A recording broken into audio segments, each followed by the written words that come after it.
Alright, aku akan membacakan berita terkini 15 April 2021. Ini ada satu berita yang sangat menarik guys, yaitu judulnya Hari Ini Dalam Sejarah, Tenggelamnya Kapal Titanic. Wah, keren sih. Kapal Titanic ini terkenal dengan filmnya yang berjudul Titanic, ya tahun berapa itu ya. Wis, besar gambarnya ya. Kapalnya kelihatan besar ya kalau dari gambar. Kapal Titanic menggunakan radio temuan Marconi dan berhasil menghubungi kapal lain untuk menampung 700 penumpang Titanic yang selamat. Oke. Sekarang kita langsung ke artikel. Hari ini 109 tahun yang lalu, tepat 15 April 1912, kapal Inggris Titanic tenggelam di Samudra Atlantik Utara sekitar 400 mil di selatan Newfoundland, Kanada. Kapal Titanic tenggelam pada pukul 2.20 pagi, setengah 3 ya. Kapal mewah dan salah satu yang terbesar itu berangkat dari Southampton pada 10 April 1912 dalam pelayaran perdananya melintasi Samudra Atlantik. Titanic dirancang oleh pembuat kapal Irlandia William Peary di Belfast dan dianggap sebagai kapal tercepat di dunia. Oke, keren sih, kapal tercepat di dunia. Kapal ini membentang 883 kaki atau sekitar 270 meter dari buritan ke haluan. Dengan lambungnya dibagi menjadi 16 kompartemen yang dianggap kedap air. Canggih cuy. 4 dari kompartemen ini dapat tergenang air tanpa menyebabkan kehilangan daya apung yang kritis. Inilah alasan Titanic dianggap tidak dapat tenggelam. Sebelumnya mereka udah menganggap bahwa kapal Titanic ini tidak dapat tenggelam atau nggak bakal tenggelam gitu. Gokil sih kepercayaan mereka ya. Mengutip history, pada perjalanan pertamanya melintasi rute Atlantik yang sangat menantang, kapal tersebut membawa sekitar 2.200 penumpang dan awak. Besar ya, banyak itu. Setelah berhenti di Cherbourg, Prancis dan Queenstown, Irlandia untuk mengambil beberapa penumpang terakhir, kapal besar itu berangkat dengan kecepatan penuh ke New York City.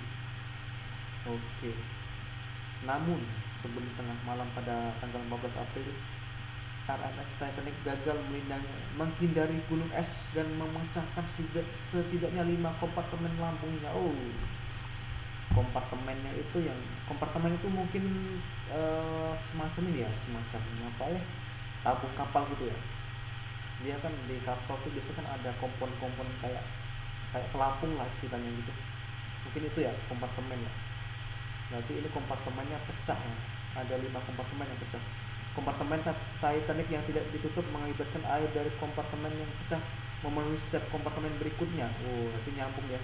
Hal ini menyebabkan haluan tenggelam. Haluan berarti apa ya? Haluan itu apa ya? Buritan. Depan ya, bagian depan berarti dia nungging berarti ya. Berarti dia nungging. Kekurangan skoci dan kurangnya prosedur darurat yang memadai menyebabkan lebih dari 1.500 orang tenggelam di kapal yang tenggelam atau mati beku di perairan Atlantik Utara yang dingin. 1.500 orang cuy, gokil. Sebagian besar dari 700 orang yang selamat adalah wanita dan anak-anak. Sejumlah warga Amerika dan Inggris tewas dalam tragedi itu, termasuk jurnalis Inggris terkenal William Thomas Stick dan pewaris kekayaan Strauss, Astor dan Guggenheim. Titanic tenggelam, kapal Cunard Carpathia tiba. Orang-orang yang selamat di Skoci dibawa ke atas kapal dan segelintir lainnya ditarik keluar dari air.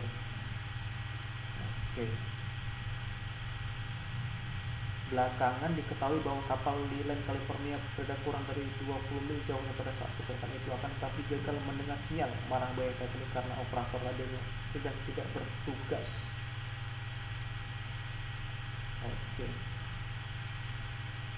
Penyebab tenggelamnya Titanic. Ada beberapa penyebab mengapa kapal Titanic bisa tenggelam. Berlayar terlalu cepat sejak awal, Beberapa orang menyalahkan nahkoda Titanic, Kapten E.J. Smith, karena mengarungi kapal besar itu dengan kecepatan tinggi 22 knot melalui perairan yang sangat deras di Atlantik Utara. Beberapa percaya Smith berusaha memperbaiki waktu penyeberangan kapal sebelumnya Olimpik. Sebelumnya dia sudah memperbaiki, sudah dipercaya kalau Smith ini bisa memperbaiki kapal Olimpik ya. Namun dalam sebuah makalah tahun 2004, insinyur Robert Eisenhart berspekulasi bahwa upaya untuk mengendalikan api di salah satu batu bara kapal dapat menjelaskan Titanic berlayar dengan kecepatan penuh. Itu ya teman-teman.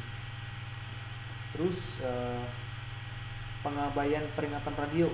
Kurang dari 1 jam sebelum Titanic menghantam gunung es, kapal lain yang berada di dekatnya mengirim pesan lewat radio untuk menginformasikan bahwa kapalnya telah dihentikan oleh lapisan es yang padat. Akan tetapi, karena peringatan itu tidak dimulai dengan awalan MSG, Master Service Grant, yang mengharuskan kapten untuk langsung menerima pesan tersebut, operator radio Titanic Jack Phillips menganggap peringatan kapal lain itu tidak mendesak. Operator radio pun tidak menyebarkan pesan itu. Itu ya. Terus kemudian salah haluan. Menurut klaim yang dibuat pada tahun 2010 oleh cucu perwira Titanic yang masih hidup, Louis Patton, salah satu awak kapal panik setelah mendengar perintah untuk menghindari mendekati gunung es. Karena kapal pada saat itu beroperasi dengan 2 sistem perintah kemudi yang berbeda, dia menjadi bingung dan berbelok ke arah yang salah. Dia tidak tahu cara mengemudi, sebenarnya itu salah, jadi dia bingung. Patton memasuki versi kejadian ini dalam buku fiksi tentang bencana Titanic, Good as Gold. Pemangkasan biaya pembuatan kapal. Pada tahun 1985, ketika ekspedisi Amerika Prancis akhirnya menemukan bangkai kapal bersejarah tersebut, para penyelidik menemukan adanya pertentangan dengan temuan sebelumnya. Itu. Oke. Langsung kita baca ke cuaca. Dua studi yang dilakukan di sekitar peringatan 100 tahun bencana Titanic pada tahun 2012 menunjukkan bahwa alam memainkan peran kunci dalam nasib kapal tersebut. Tak ada cukup skoci. Banyaknya korban jiwa mungkin dapat dihindari jika kapal tersebut membawa skoci yang cukup untuk penumpang dan awaknya. Namun Titanic hanya membawa 20 skoci dengan kapasitas total 1.178 orang. Akhirnya hampir setengah yang kehilangan nyawa ya. Keren sih. Tapi itulah kisah kapal Titanic yang begitu hebat dan terkenal tersebut. Oke.